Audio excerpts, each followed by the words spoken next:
Hello and welcome to the Telltale Cake, where we tell tales with cake of some variety, and we try to ignore the corpses underneath the floorboards. We don't know how they got there.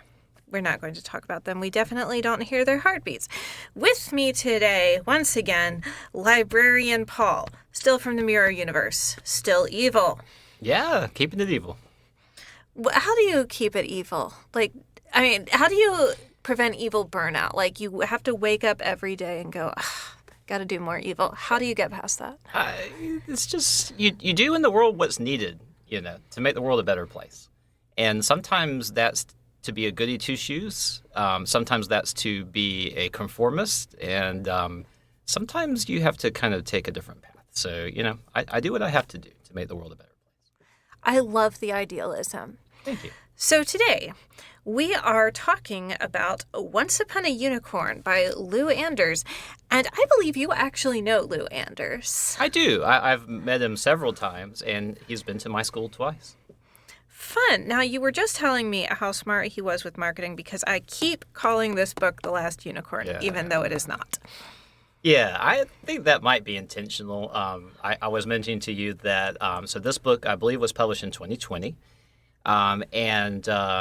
I just noticed that same year, The Last Unicorn was also published or republished with some new cover art. So when I searched for Once Upon a Unicorn, I noticed that The Last Unicorn came up in my search results, and it made me think that the opposite is probably true as well.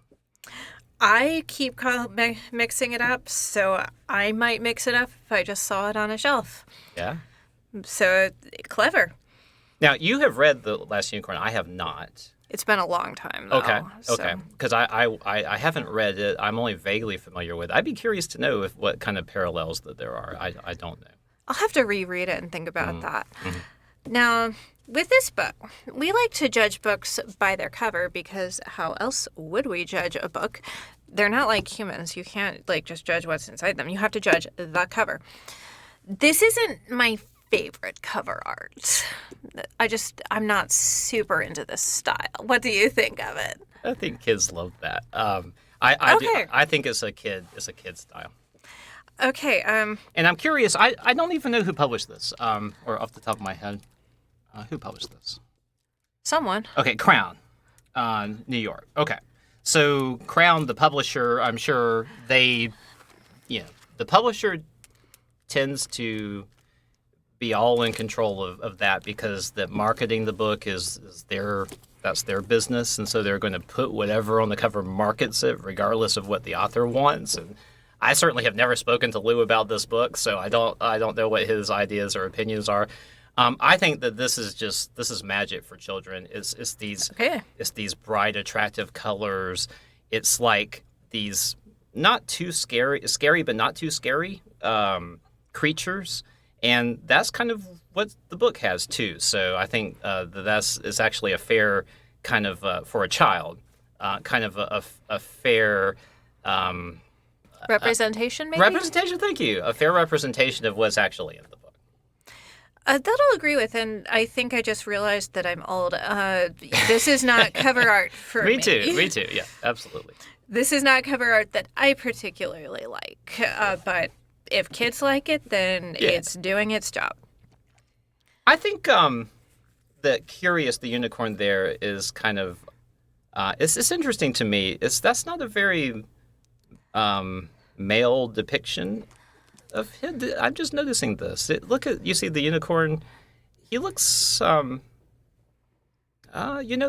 pink tinges to him and kind of really soft, and I just think that's interesting. He's a male character, but he's an intellectual character. He has a scientific mind. He has the scientific mind. In yes. capitals. In capitals. Now, the nightmare, see, look at the expression there. I think there's some nice touches to this. And I very much like the depiction of, I can't remember that. Wardle? Yeah. I think that's adorable. I like the ears and the, holding, kind of grasping the precious there.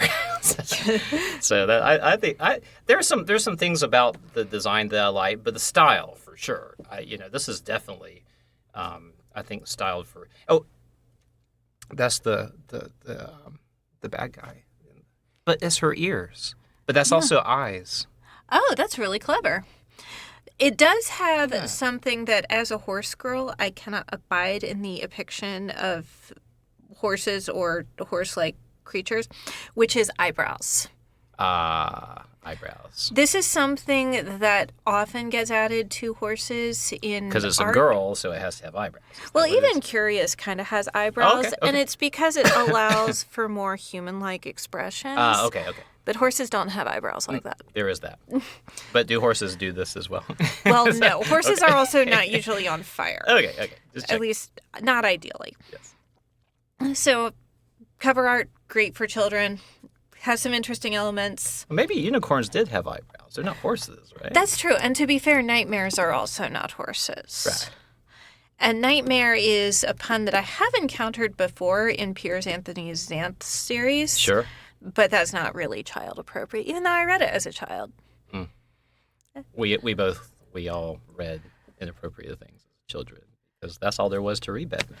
Yeah, I read many inappropriate things as a child, some of which I regret, like The Black Cat by Edgar Allan Poe. I feel like I should not have been reading that at 11. Absolutely.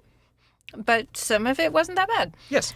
And this is a much more literature for children. Now, in this show, we eat cake with our books. The definition of cake is flexible. So because there is an evil pumpkin-headed creature, I made pumpkin bread. The recipe I used said it made 2 loaves, and I did not check the size of the loaf pan that it made 2 loaves of, so I made very, very flat loaves, which I have cleverly disguised by cutting it into small pieces, so you will not know except for the part where I just told you. So. Thank you. I love pumpkin bread. And, it's like, it doesn't feel like fall yet, but you're seeing fall decorations now. And I'm just so ready for the fall. Like, I'm ready to get into the pumpkin and the pumpkin spice and all those fall things. I do like making pumpkin bread. That's very good. Not too sweet, which allows the spices to come out. That's what I like about this style of bread. There's a whole lot of spices in it. It's so good. I also really like making gingerbread. Yeah, that you got the ginger punch just right, too. It's not overpowering. It's balanced with your spices. It's really good. Really Thank like you. that. It's very soft and moist, too, it's just a nice bread. I should It's make so this nice. more often. It's so nice. And then when it dries out later, you can toast it and then it's like a little biscotti. Yes. Right? Perfect. Yeah, I didn't think that's about the perfect that. thing to do with it, yeah. And then I can dip it in my coffee. That's right. I like dipping things in my coffee. Me too. I'm totally into that. That is such a child thing, because I used to like dipping things into milk and hot chocolate, and I still like doing that. But now I agree. That is, children like mix things together that adults find repugnant. I know that as a child, I used to put potato chips inside my sandwich and ate the sandwich with instead of eating the chips separately. But that's like a kid thing to do. It would add a nice crunch. Yeah. It's like you're going to eat them separately. The food all is going to go together, so it's like just dispense with and just put it all together. I was more of a nothing must touch when I was a child. Like everything had to be separate, and I had to sort of eat around the plate in a certain order, counterclockwise. Yes. I don't know why I still tend to eat counterclockwise. This is weirdly important to me. Sure. So, as we gnaw on our pumpkin bread, let's get into it. We have, as we alluded to, we've got Curious, the unicorn, and we have Midnight, the nightmare. 2 words, night, space, mare. And they live on islands on the opposite side of a big river. On one side, we have the glistening isles, which are full of beautiful unicorns that are full of magical fairy, everything you envision a unicorn to be. That's a unicorn. Curious doesn't fit in well. He has a scientific mind. The rest of the unicorns, they just want to sing and dance and have pageants and be beloved of the fairy queen. He wants to learn how things work. And he does this by, taking things apart and breaking them, which is how we learn how things work. Yes. But this tends to make messes and break things, which upsets other people. So he needs Mrs. Frizzle. He doesn't need a herd of unicorns. He needs a Miss Frizzle. Yes. who wants to take chances, make mistakes, get messy. Of the magic school bus. Sort of growing up role model, Miss Frizzle. Do you know that's still popular? I'm so happy to hear that. It's wildly popular. It never goes out of style. But the kids, even these ancient cartoons, with the terrible animation, like the kids still watch those. And I still have requests for those books. Good. I learned a lot about going into space from the Magic School Bus in space. Yeah, absolutely. Unfortunately, Curious does not get to go into space. He has to do all his exploring himself. He has a sidekick who's very disappointed in him named Grace, who always tries to hold him back. And he also has his companion, Wardle the Puckle. Wardle is a tiny fairy who can go indoors and pop in and out of things and finds things for Curious, and is also very helpful to have around because he has hands. Because, when you're a horse or a unicorn, you don't have hands. You've got a hoof, which is great for what they do with it, but it's not opposable thumbs. That's Curious. On the other side of the river, you have the Isle of the Nightmares. So it's full of dark, evil fairies. Full of evil. Yeah. I'm assuming you're familiar. Yeah. Being evil. I've been to that site. Right. And it is a dangerous place. So every night, all the nightmares have to take refuge in the magic standing stones that repel other evil fairies. Midnight doesn't fit in very well. She has uncontrollable magic that tends to get out of hand and burn everything up when she gets excited. It's a problem. She, however, has a plan to deal with this. She also has a sidekick, Vision, who disapproves of her. So that's laying all the groundwork. There's a lot that happens in this book, and there's a lot of things you have to keep track of. It's sort of dizzying. It's a very short book, and it's very action-packed. Yes. So, when we meet these characters, they are both chasing a wispy woodwink, which is, I think, their version of a will-o'-the-wisp, just this floating magic light that goes around that if you follow it, it entrances you and you die. It's a traditional thing. Curious just wants to know how one works. Midnight is going to use it to control her fire. Her idea is that if she eats it, combining a wispy woodwink's blue fire with her orange fire will tone it down and it will be controllable. This is where I'm going to be an insufferable nerd. That's okay. That's not going to work. Here's why. Blue fire is actually hotter than yellow fire. There is that. I mean, granted, this is magical, so maybe blue fire is cooler, but fire is color-coded and blue is hot. Yes. So there's going to be two insufferable nerd moments from me through this, and this is one of them. That is fair.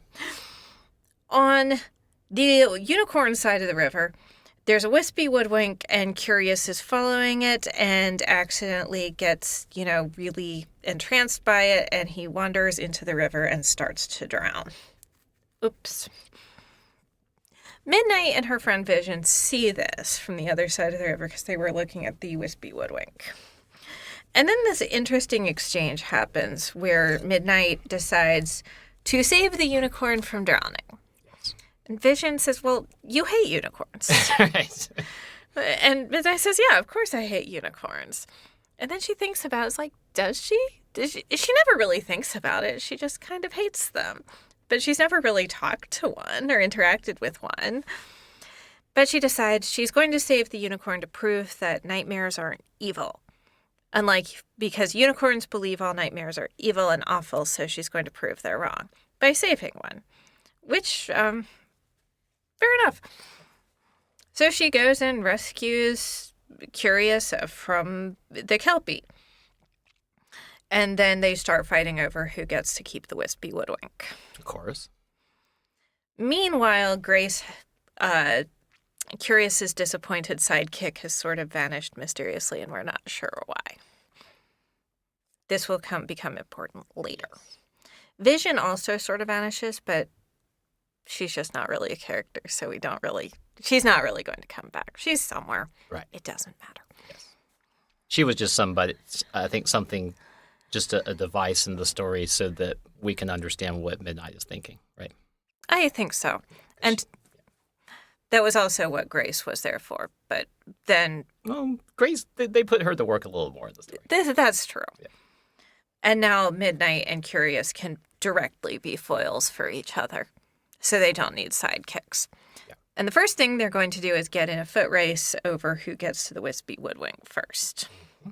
And they end up chasing the thing onto an old bridge, and then they realize that they are not the only things chasing that night. They are being chased by this horrible pumpkin-headed monster thing. He's creepy. He is. This is actually He's quite really creepy. A scary villain. And his dialogue, I think, is very well written. It is. Jack is... Because it all rhymes. It does. It's just... It's creepy. So good. Yeah, there's a rhyming... He's one of my favorite antagonists in a children's book.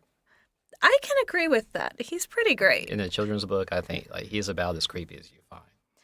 There's a real sense of danger. Really? He's very... And he has these big pumpkin vines that he uses to grab people, which is so creepy. He's chasing them. They run onto this old rotted bridge to get away from him, and it turns out he can't walk onto the bridge because there is a horseshoe, which is iron. This isn't as insufferable a nerd moment, but a lot of horseshoes are actually made out of stainless steel rather than iron. Again, well, that is a more modern invention, so that might not be as big a deal. I just wanted to mention that. Yeah, that's fair. I think I'm done being an insufferable nerd That's now. fine. There's nothing wrong with that. It's like those are things that probably an author sometimes doesn't fully think through, or because it's like if I wouldn't have thought of that because I don't have the scientific mind. I am definitely of these two characters. I'm definitely much more on the Midnight side, for sure. I have a scientific mind, maybe not with capital letters, but I do have a scientific mind. You do have a scientific mind. You do. Where was I? Oh, right. They were fleeing. They find out that iron sort of fixes them, and conveniently, the iron horseshoe gets stuck onto Curious's horn, where it will be for the rest of the story until it is needed, which is very convenient. Very convenient. They end up back on the nightmare side, and we are going to see Midnight's plan to control her fire get put into motion. Yes. There's that ritual. Mm-hmm. Okay. It's the stomp. The stomp. And Curiosity, of course, is told, you go stay in the cave over there. And, of course, what does Curiosity do? Does he stay in the cave? No, he is curious. He's curious. He has a curious mind. He's going to go watch Curious the nightmare. minds want to know. Yes, he's going to go watch the ritual. And the ritual is all the mares have to stomp to keep magic in the standing stones that keep them safe.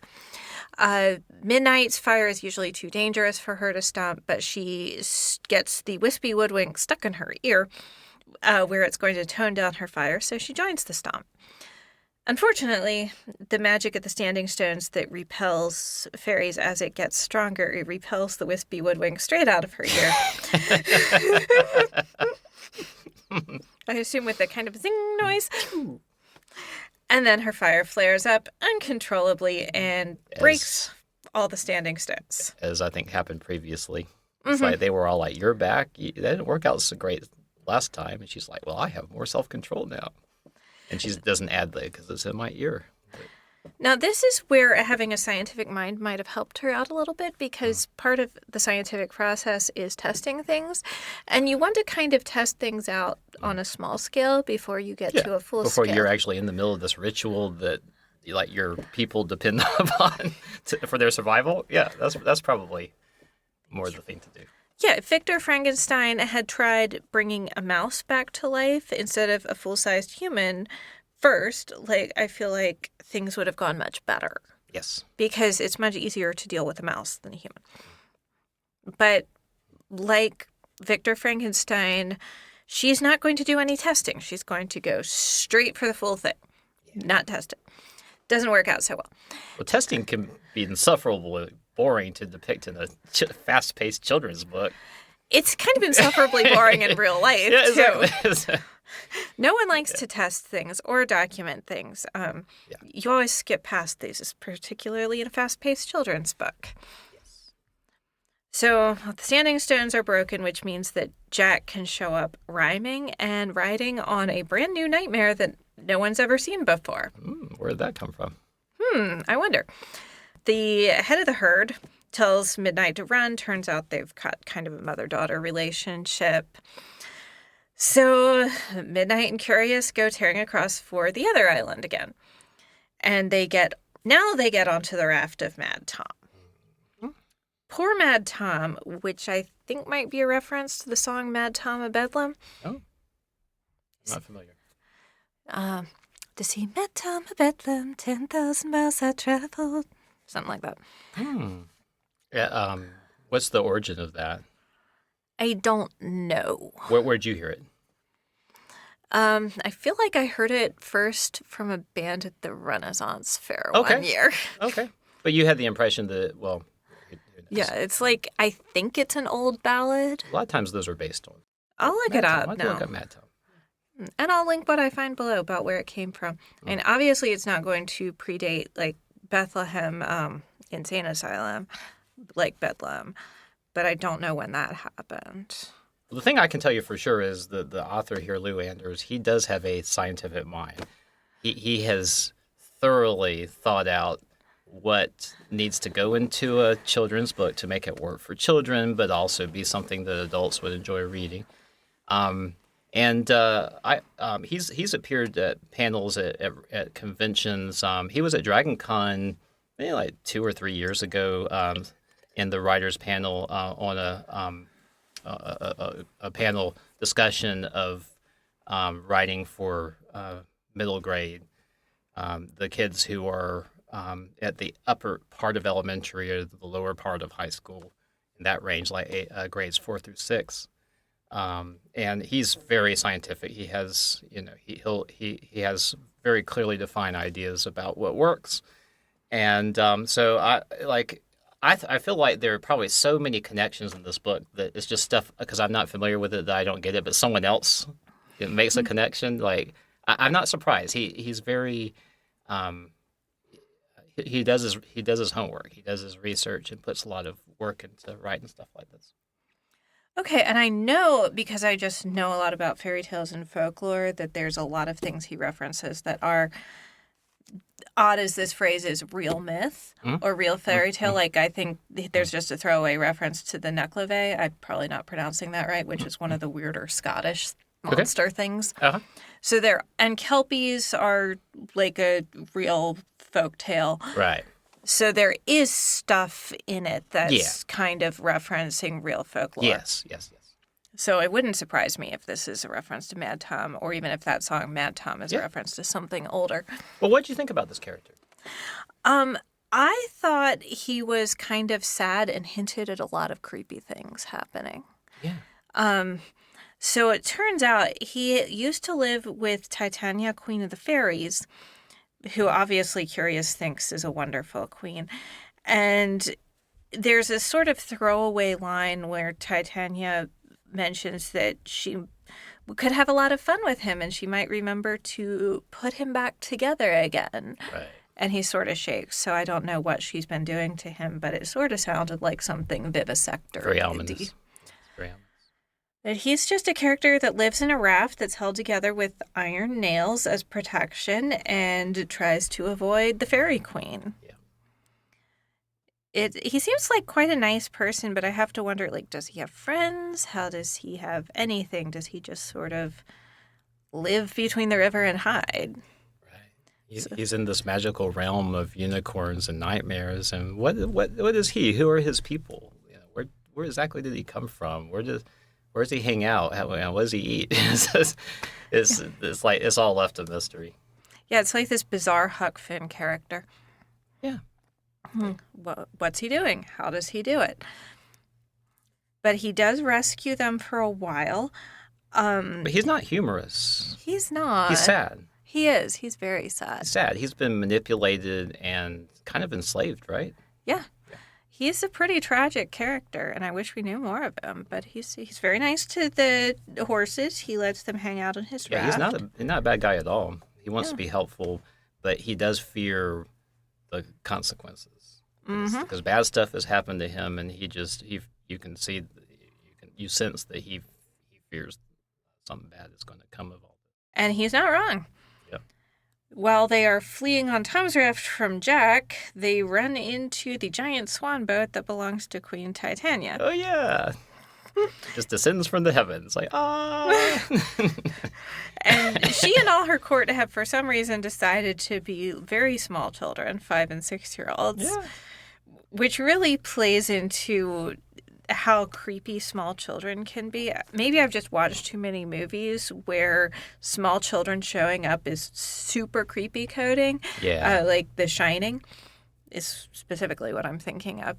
Just having small children around is creepy. Always. They're always creepy. They are. I don't know that middle grade children regard small children as that creepy. Yeah, so I work in an elementary school, and the youngest that we have are 5, but the ones that are younger than 5 are just terrifying. How so? It's like the children who are younger than 5. It's like they just are, gosh, they're just so they know no fear. They could just easily, like, you feel like they could just walk right off a cliff. Well, yeah, you have to keep your eye on them all the time.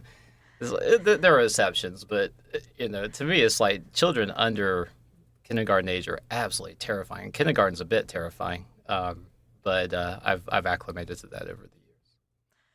They do have no fear usually. Or if they are afraid, they're afraid of rather odd things. But in this case, they're just depicted as being super bratty. They get into food fights. Yeah. And Titania invites the horsies on board, makes some threatening comments to Tom. And then she drops off Curious with his other unicorns, and she throws Midnight into her dungeon. Because, of course, she's got a dungeon. Yeah. Why wouldn't a beautiful, wise fairy queen have a dungeon? Yeah. Not what I guess the reader might be expecting. I don't know what a child would preconceive about a fairy queen. Like, for me, because as an adult, like, most of the time, if I'm presented with anything from the fairy world, like Jim Butcher type stuff or whatnot, I just automatically assume it's nefarious, it's terrible. Like, there's no actually good at all in the fairy realm. It's all just power plays and stuff like that. Like, that's my concept of the fairy realm or whatnot. But I wonder for a child, if they're just expecting this thing to come down and rescue everybody, and it's the good fairy queen, and no, not so much. This is a very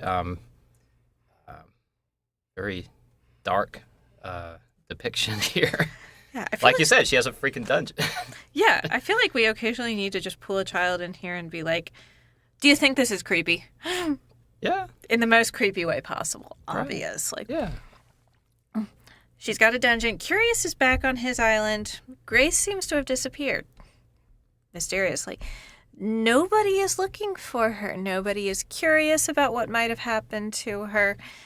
And he's just vaguely dissatisfied about life with unicorns. And he's worried about Midnight. So he decides to go, kind of hang out, investigate. He gets into Titania's palace, finds Midnight, who has gotten as far as getting out of the dungeon, because I believe Wardle helped her escape, but she hasn't finished escaping. And so they're helping each other try to get out of this place, and they come into this weird throne room place, and they find a crown of horns, like creepy broken off unicorn horns that have been made into a crown. It's a very nasty thing to have. There's also a mirror, and things might be coming through the mirror. And both horses hide and get to eavesdrop on a very plot exposition-y conversation between Jack the Hun Right. and Queen Titania.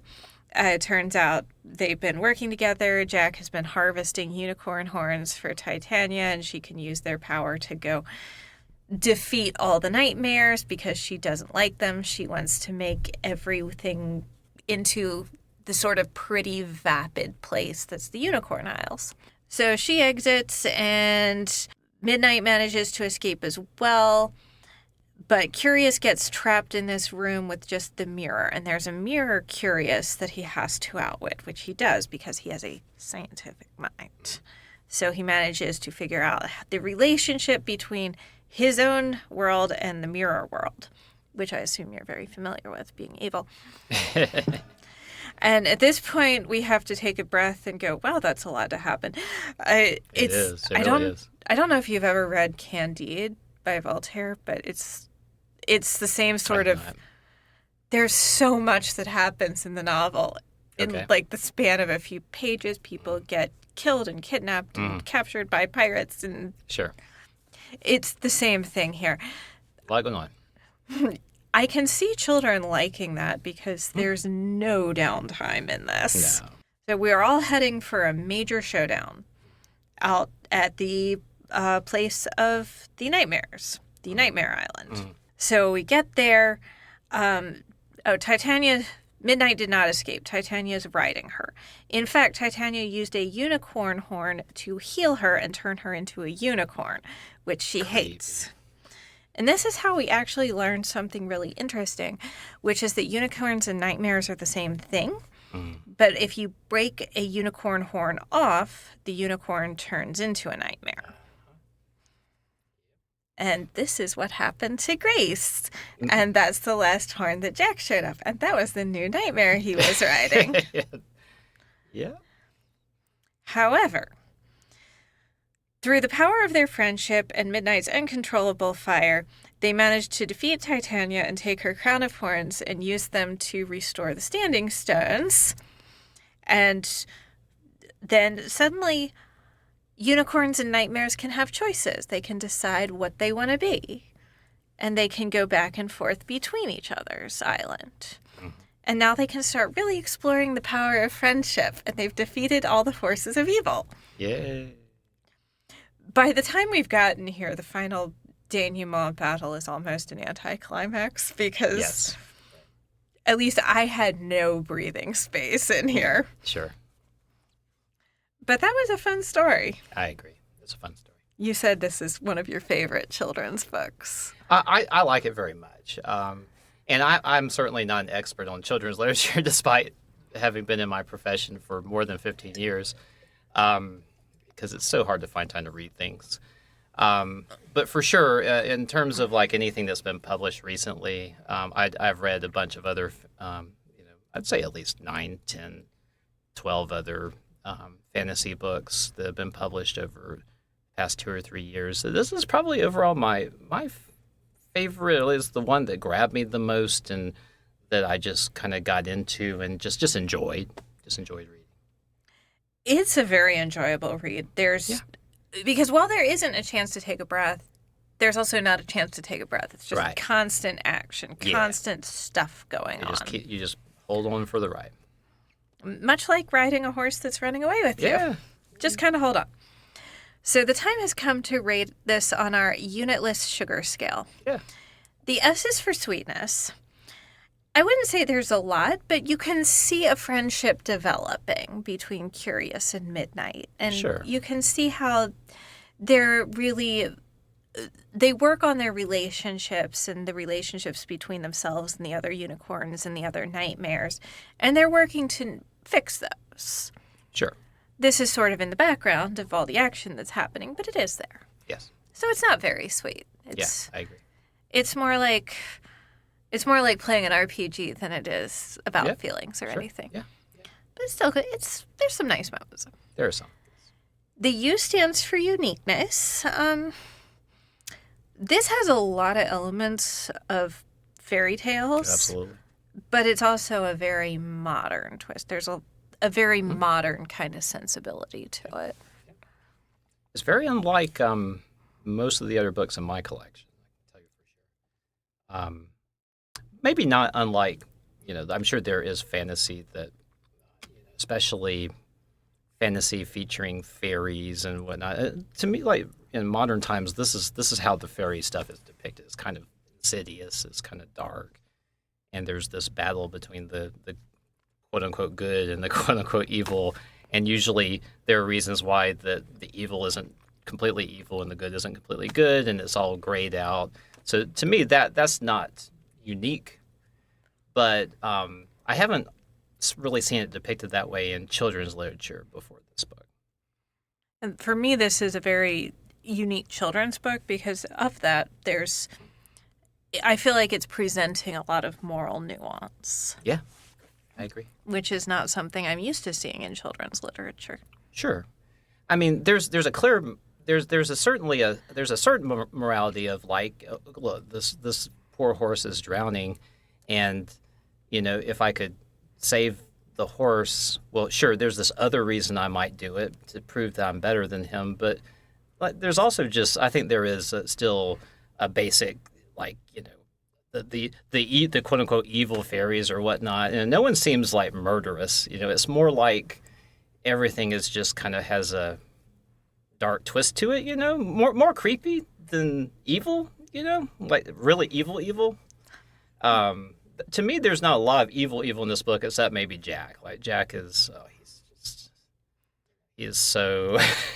And I think Titania is evil as well. Oh yeah. Oh, sorry. I'm sorry. I it's funny that I didn't immediately jump to think of her because in some ways she's worse because Jack is perfectly honest. He doesn't ever say anything that's not true.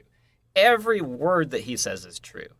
It's creepy and it's full of threats and it's full of insinuations, but it's all true.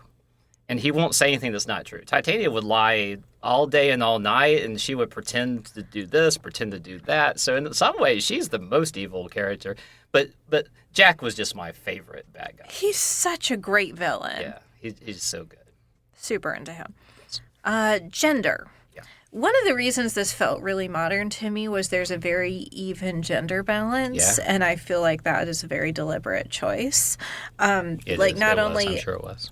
Are our two heroes, like we have a male and a female, we also have two villains, male and female. So yes. I feel like it's very carefully thought out to make sure that there's an even gender representation. Yeah. And you know what? In a story, if you have a male and a female character and one of them is the scientific mind, who's that going to be? It's usually the woman, and it's... Yes. At least in TV shows, she will always have either a bun or a French twist and glasses. Yes. And maybe a lab coat, too. And I think this is quite intentional on Lou's part. I think he's very intentionally assigning that. I know that he's been very clear that he did that in some of his previous novels, that he has a very strong female character who is a frost giant. And she just beats people up all day and all night. Like she's always like she does athletic competitions and stuff like that. And then the male character is this kind of puny, human that is not. It's like he's just intentionally going against the stereotypes. And just like the frost giant female character, we have this nightmare who her problem is that she is too strong, which is not typically a problem that female characters have in literature. Right. So I liked that. I like that too. Axiness, because Franz Kafka says that a book should be an axe for the frozen sea inside us. I don't know how axy I found this. It's entertaining. It has some interesting things to say about morality, but I don't know that it said anything that I disagreed with or really made me think about anything in a new way. Yeah, for me, it wasn't axy either. And I can only speculate for any given reader how axy it would be. For children in my library, I think it would be all about action and adventure and surprises and twists. I don't think it would confront, any particular way of thinking about something, except maybe for the gender part. And there's nothing wrong with that. I still enjoy a Conan short story every once in a while. You just need some people's skulls cleaved open just every now and then. Absolutely. Finally, readability. I would not have liked this as a child because I don't love the style of being addressed directly as by the author in a way that's a little bit as if I'm an annoying child who's interrupting. Right. Because I was never the child who interrupted or acted out or in any way did any of that. Yes. So I don't love that. But I am not a modern child. Yeah, he speaks directly to the reader. And this is very off-putting to not just you, Beth. I was reading through some other reviews of this book, and I'd say if anyone's off-put by this book, that's what they're off-put about. Okay, so it's not just me. Oh, certainly not. Certainly not. Now, here's something I've been thinking about this, too, and I'm very curious to get to kind of like, whether it's the approach or the way that he does it in this book, because... Okay, so I think about, like, have you read The Hitchhiker's Guide to the Galaxy, for instance? Yes. You're familiar with this? Okay. Did you find that off-putting? Because to me, it's the same style. It's basically talking to you and educating you about what's going on in the universe and telling you these stories and saying, don't believe, sometimes he's just, like, right out there saying, that's, don't worry about this or whatnot. Like, it's very conversational, like, between you and the author. And for me, like that was one of the things that really made me start to love reading was when I read that when I was maybe 12 or 13. And I felt like he was talking to me, and it made me feel special or important, or it made me feel like I was part of it. Like, you know what I'm saying? Like a lot of times something's narrated, this happened and this happened and this happened. But Douglas Adams is like, let me tell you, the most popular book in the universe, The Hitchhiker's Guide to the Galaxy, or whatever. So, it's like he's speaking to you. And I love that. And so I think that for me, it's entirely the opposite. Like, I responded very positively to that. But, so I'm curious if you, like, do you find Douglas Adams to be off-putting in his style of doing that? Or is it... It's just like the context of this that didn't work for you. Let's see. I didn't read Douglas Adams until much later in life. I think I was in mid-20s before I read it. I don't recall it being off-putting, but and it's also comedy, which is something very different. It's a very different thing. I think specifically what I was objecting to here is that he would tell me, "Quit interrupting." Oh, and it's like, but I wasn't. Okay. And I wouldn't. I thought you was a more general thing because he talks to the reader. Yeah. And a lot of people were like, I don't want him to talk, it's weird for the... And a lot of people also said, I feel that children would not respond well to this. And that could be true because some children's books are written like this, but most are not. Right. So I don't know. I'm not sure how much of a problem that is for children versus because the people commenting were adults, and I've never heard, I haven't read enough reviews or whatnot to know whether that's a problem for children. But yeah, so for you, it's more like he's talking down to you. Yes, okay. He's talking. It's not that he's talking to you. Yeah. It's that he's talking down to you. He's talking to me as though I am misbehaving. Yeah. and I think sarcastically and humorously, like, it's like, okay, so like, have you ever seen Tartuffe? I think so. Okay, yeah, Moliere. That's Moliere. All right, so at the beginning of the Tartuffe, like, there's this guy who goes into this monologue, and so his servant comes up and she's like, "Master," and he's like, "Shut up. You talk too much," and like that was the only line that she had so far. Like he had this whole monologue, and it's like it's humorous because he's telling someone to shut up is not nice, right? But it's so funny because it's not deserved to tell her you talk too much, woman, or whatnot, because it's like that was her first line, like 5 words, and that was too much. That's an interesting perspective. I'll have to think about that. Yeah, I'm not trying to talk you off your opinion, but I'm just saying that. I don't know. Maybe part of it to me is that if the author's talking to me, I'm not as I don't know. I may have felt differently about this, like back when I read Douglas Adams, but I don't feel like he's actually judging me in any way or talking to me. It's more like he's using these words to get a reaction, So, but it's just different ways of looking at it. It could be. And Yeah. how do you find? Is this a popular book at your library for your patrons? No. But I'll qualify that this is my only copy of it. I only recently discovered it. I discovered it when I was buying additional copies of other books that Lou has written that have been popular in my library for years now, since he visited our school. I was ordering more copies of that, and then I noticed this, and I've never spoken with Lou about this book, but I was like, well, he has another book floating around out there so I've got to get a hold of this and read it. And so far, this is my only copy until I buy some. I now have funding, so I can buy some more books for the school year, and I will have more copies. I'll keep you updated on how that goes. Yeah, let me know. I'd be interested to hear how children respond to it because it's a nice read. There are no downtimes. It's just stuff happening constantly.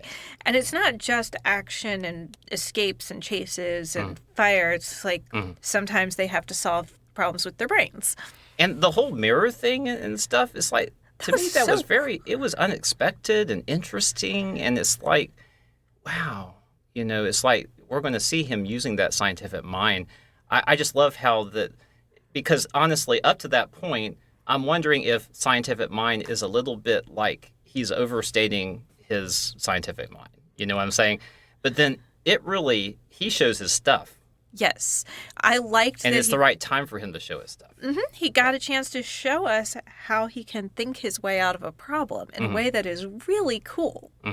I was entranced by the mirror problem. Yeah, for me, the best written part of this book is really starting about there and all the way rolling up to the end. It's a consistently well-written book, but there are a lot of books that fizzle out moving into the resolution, and there was just still stuff going on, moving forward from there, and then also the creep factor of those unicorn horns at that point, like that's when it really hits you. It's like how insidious what's going on. There's a lot of dark stuff, which I think really helps move it along. But as you pointed out, there's no murdery stuff going on, so it's still there really can't be for children's literature. Yeah, it would disqualify it for a lot of people. And Lou definitely wants to sell books, so he knows not to go past certain lines, and I think that's one of them. Is that literally people getting murdered. I've seen that in children's books, but it's always handled sensitively. At the beginning of the Graveyard book, Neil Gaiman, which was a Newbery winner, this young baby, his parents are killed, and he goes wandering out the door, and he's adopted by ghosts. So that's a pretty intense way to start a book. But he handles it very sensitively. It's not. There's no graphic depiction of the violence. You know what's happened, and you know that his parents have been killed. But really, like you're seeing it from the child's point of view, and the child doesn't really know what's going on. So stuff like that does exist in children's books, but it's tricky for an author to make it appropriate for children, and if they don't, it really reduces the readership for the book, and that's kind of that would be a hard blow for me as a writer to know that, well, I wrote something really cool and it'd be great, but because it has this in it, that there's an extra 20,000 people that will never read that book. That's kind of a hard thing. So authors are getting, like Lou is one of the most savvy, but authors are definitely getting savvy about exactly how to handle that kind of stuff in books. I love how much you know about the process of publishing and what goes into it. I think there really is a place to talk about death in children's literature because death is something that you have to learn about as a child, but there's ways to do it that are better than others. Like I would never recommend, and we've talked about this, that children read Watership Down because there's this graphic description of bunnies getting gas. Yeah, I read that in high school. That's a much better age to read it. Yeah. I think some people perceive it as being for children, but it certainly is not. And for sure, death is, I think it's been long accepted that death, because Charlotte's Web, right. Charlotte dies. And that's like, I know first grade and second grade teachers who read that to their students. So death is one thing, but, murder is, It's a lot. It's the next level for especially approaching that with children. People are killed by other people. They are, and it's truth, and you want to have truth. You don't want to dumb. You want to not dumb things down too much, and you want to be truthful and honest. The thing is that it's very tricky for authors to navigate that with children's books. I can definitely see that. But I think this does a great job of balancing the creepy and the dark with the lighthearted everything turns out in the end. Yeah, I agree. Yeah, I hope it does really well. Me too. And Me too. with that, thank you so much for once again coming here and talking about the books in your library. It was super fun. Thank you all for watching. Like and subscribe.